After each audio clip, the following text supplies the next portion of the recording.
Il est tout juste 18h30 sur Aloula et c'est le journal. À la une de l'actualité ce soir. Le Musée national de la parure, une nouvelle adresse culturelle inaugurée cet après-midi par Son Altesse Royale la Princesse Lalla Hasna, présidente de la Fondation pour la sauvegarde du patrimoine culturel de Rabat. Situé au cœur de la Qasba des Oudaya, ce haut lieu de patrimoine propose une exposition permanente dédiée à la parure dans toute sa diversité et sa richesse. Et puis nous braquerons les projecteurs sur les grands chantiers et projets qui ont complètement changé le visage de la capitale. Nouvelle gare routière et grand théâtre de Rabat. Depuis quelques années, Rabat ne cesse de nous éblouir avec son paysage urbanistique à l'air du temps, sans perdre une once de son cachet authentique.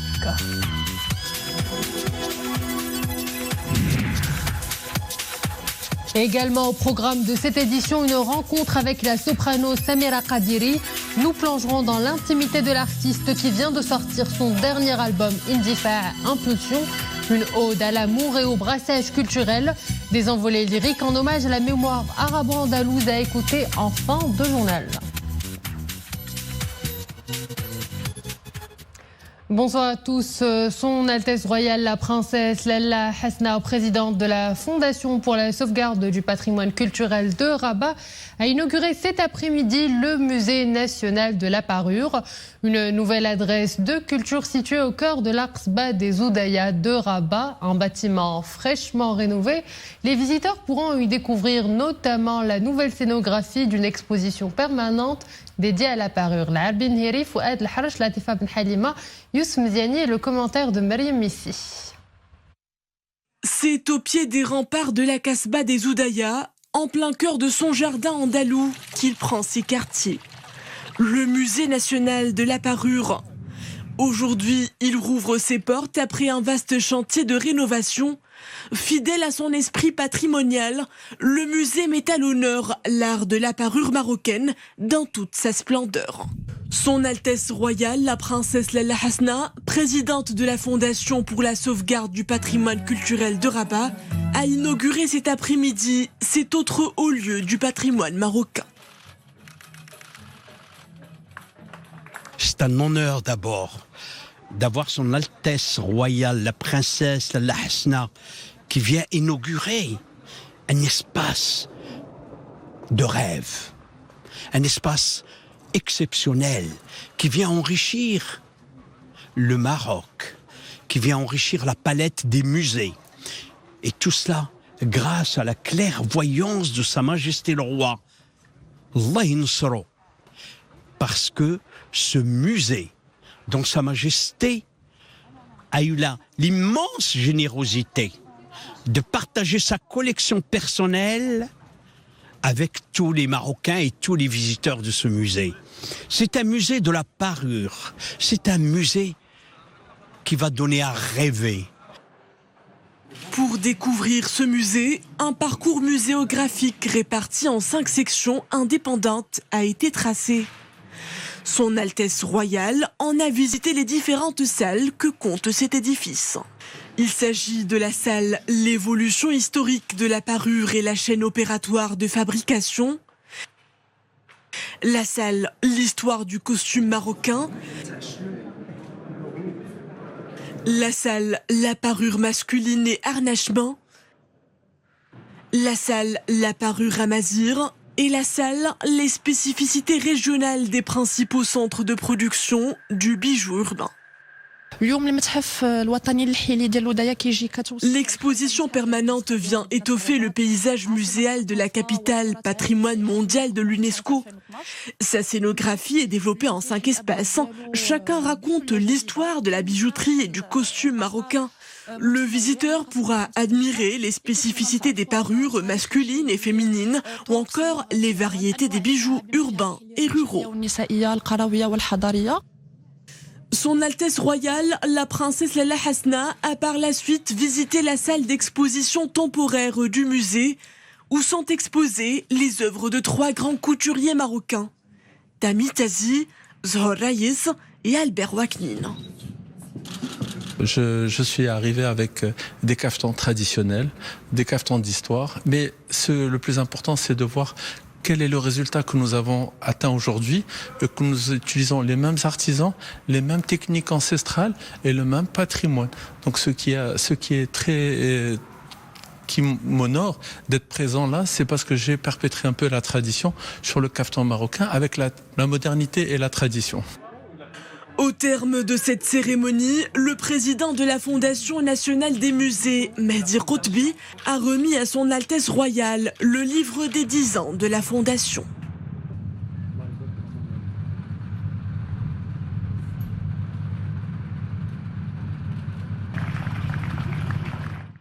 Et restons à Rabat. Depuis quelques années déjà, la ville est un chantier à ciel ouvert.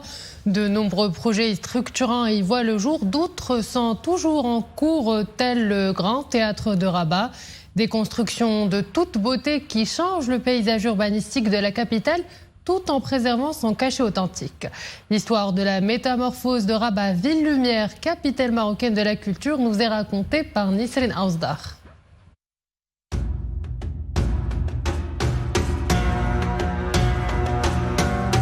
Rabat, c'est d'abord une ville paisible où il fait bon vivre et déambuler, avec une superficie de plus de 200 hectares d'espace vert et une ceinture verte de plus de 1000 hectares. Malgré les profondes mutations urbaines, Rabat a réussi sa mutation verte, un défi qui lui a valu une très belle distinction, être officiellement proclamée ville verte. Les espaces verts de Rabat ont connu une telle croissance que la ville peut désormais se targuer d'offrir à ses habitants et à ses visiteurs le double de la moyenne mondiale en termes d'espaces verdoyants. Rabat peut aussi être fier de son grand théâtre, une icône architecturale incroyable, doublée d'une prouesse technique à la pointe. Signé par la célèbre architecte feu Zaha Hadid, le grand théâtre de Rabat symbolise la dynamique culturelle de la ville. Il est composé d'une grande salle multi-usage d'une capacité de 1822 places et peut abriter différents types de spectacles, notamment des ballets, des concerts philharmoniques et des projections de films. Autre bâtiment flambant neuf, la nouvelle gare routière de Rabat. Inaugurée tout récemment par le souverain, l'édifice compte 46 quais pour autocars, un parking pour stationnement de longue durée des autocars de 22 places et un centre commercial de 40 boutiques. Un projet qui structure l'entrée sud de la ville de Rabat et qui modernise le secteur du transport interurbain. La ville a été d'ailleurs de tout temps un berceau culturel par ses écrivains, ses nombreux artistes, par la richesse de sa littérature et les différents moyens d'expression. Romans, théâtre, récital de poésie, joutes de conteurs et 7e art.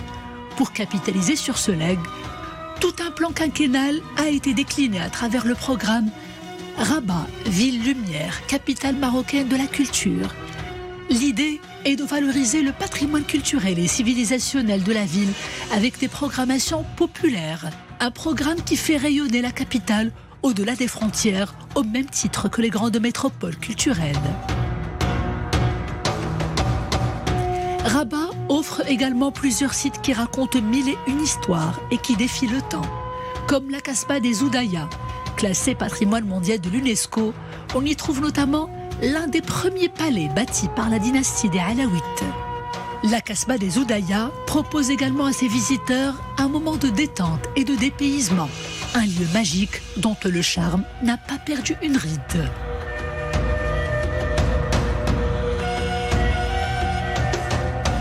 Et pour les férus d'histoire, la nécropole de Chella est un monument incontournable de la ville. D'après les historiens et les archéologues, le site fut la plus ancienne agglomération humaine à l'embouchure du Bourg grec.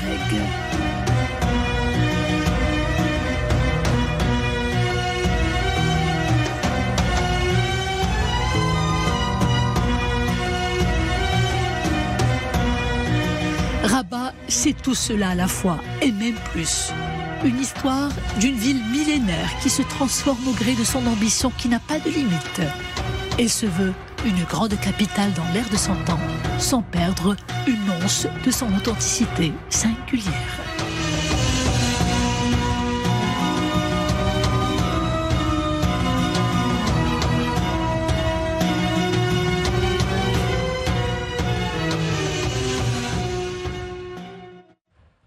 Washington salue le leadership de Sa Majesté le Roi, président du comité Al-Quds, dans le soutien aux Palestiniens et pour faire avancer la solution à 2 États et la paix au Proche-Orient.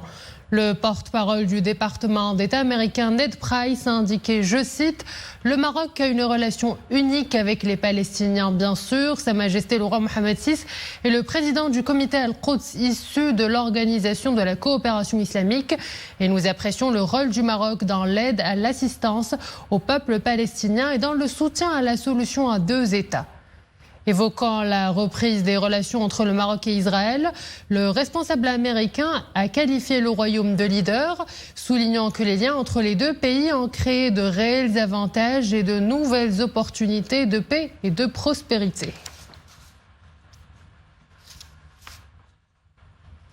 Parlons à présent d'une pratique peu connue chez nous, l'héliculture ou l'élevage de l'escargot. Depuis un certain moment, cette activité s'avère rentable. Il semblerait que la bave d'escargot vaut de l'or, principalement dans le domaine de la cosmétique. Et c'est justement pour accompagner les éleveurs qu'une académie spécialisée dans cette filière a ouvert ses portes à Marrakech. Notre équipe l'a visité. C'est un reportage de Soumia Blayachim ou Tassim Bilal Bouazaoui sur un commentaire de Mariam El-Missi. Dans cette ferme hélicicole à Marrakech, l'heure est à la récolte des mollusques. Ici, les futurs producteurs viennent apprendre les techniques de triage des escargots prêts à la vente. La plupart sont arrivés à maturité. Place au ramassage. Une centaine d'héliciculteurs ont été formés au sein de l'académie. Cet accompagnement a permis à plusieurs d'entre eux de créer leurs propres élevages et financer de bout en bout leurs exploitations. Un cheptel de bêtes à cornes que met l'académie à disposition de ses apprentis. L'organisme forme et conseille les porteurs de projets désireux de rejoindre le cercle très fermé des héliciculteurs au Maroc. Un marché baveux qui bouge lentement mais sûrement au rythme de ces escargots. Si sa chair est exploitée dans la gastronomie, sa bave est précieuse pour les spécialistes de la cosmétique. Un mucus aux multiples vertus qui fait raffoler les plus soucieuses de leur beauté. L'hélicithérapie fait la chasse aux rides. La jeunesse de la Mona Lisa n'a aujourd'hui plus aucun secret. C'est en tout cas ce que nous attestent ces écrits retrouvés en Italie.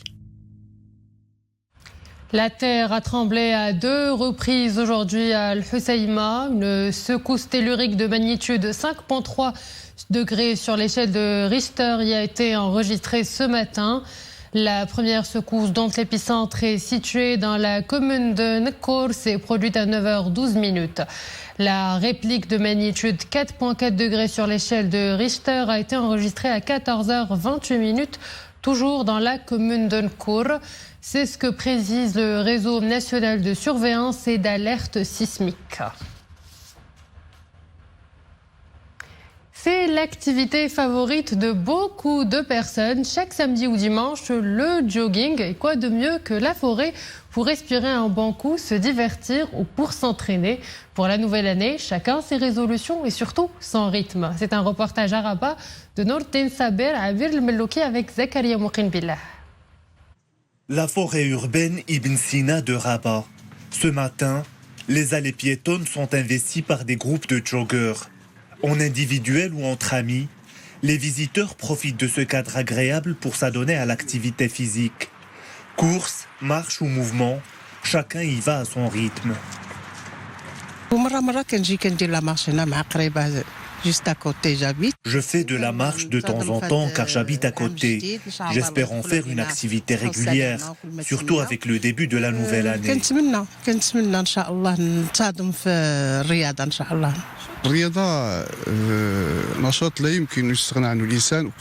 sport est une activité importante, surtout pour les personnes âgées. J'ai 62 ans. Je viens régulièrement dans cette belle forêt urbaine depuis plus de 27 ans. Je viens souvent pour faire du jogging. J'adore ce lieu. Il se prête à la pratique du sport. Air frais, pistes aménagées et aires de jeu, cette forêt urbaine connaît une forte affluence, surtout le week-end. La pratique d'un sport s'avère être le meilleur allié pour garder une bonne condition physique. Le sport joue un rôle primordial pour entretenir la santé et éviter les maladies. Je recommande aux personnes qui n'ont jamais pratiqué de sport auparavant de commencer progressivement. Ils pourront en faire un mode de vie. C'est beaucoup mieux que de pratiquer le sport de façon discontinue.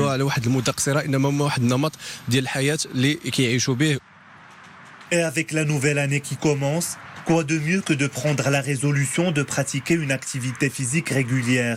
Si le choix abonde, un peu de courage et d'assiduité suffira afin de trouver l'activité la plus convenable à chacun. Un mot de musique avec ce nouvel album signé la soprano Samira Kadiri, Indifa, Impulsion. Pour donner corps et son à cette œuvre musicale, la grande cantatrice a dû plonger dans les grands textes de la littérature arabe. Le résultat est l'image du charisme et de l'aura de l'artiste majestueux. C'est un reportage de Sarah Katir sur un commentaire de Maria Awad.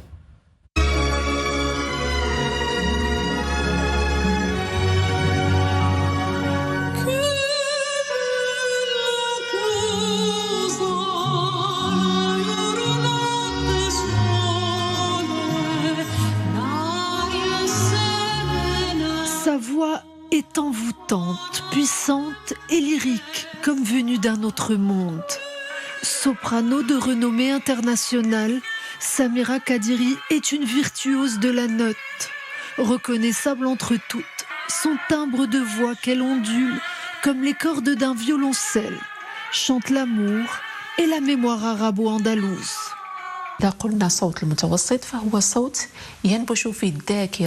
Lorsque je puise mon inspiration dans le répertoire méditerranéen andalou, je chante la mémoire et le brassage culturel. La voix est un instrument qui permet de voyager et c'est au travers des notes et du phrasé que l'on donne vie au chant. C'est une sorte d'archéologie musicale. Au-delà de ses envolées lyriques et de la tessiture de sa voix si particulière, Samira Kadiri revient avec un nouvel album, Indifa, inspiré des grands textes de la littérature arabe, poèmes soufis et aphorismes arabes. C'est exaltant de travailler sur un nouvel album car il faut toujours se renouveler et se réinventer. J'ai fait beaucoup de recherches sur la littérature arabe et sur les grands maîtres à penser. Il m'a fallu 2 ans de travail avec l'auteur-compositeur pour peaufiner Indifa. C'est un rêve que de faire cet album qui me tient beaucoup à cœur.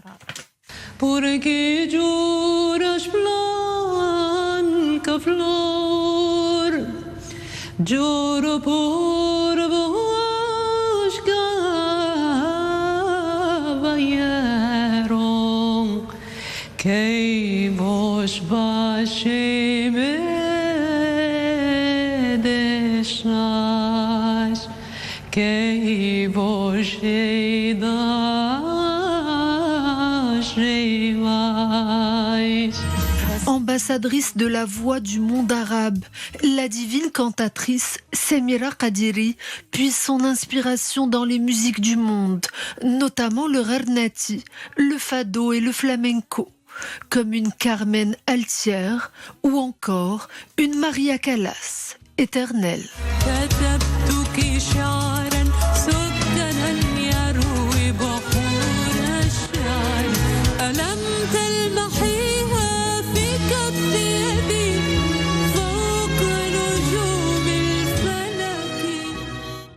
Et c'est sur ces belles notes que nous arrivons à la fin de cette édition. Merci à vous de l'avoir suivi. Excellente suite des programmes sur Al-Oula.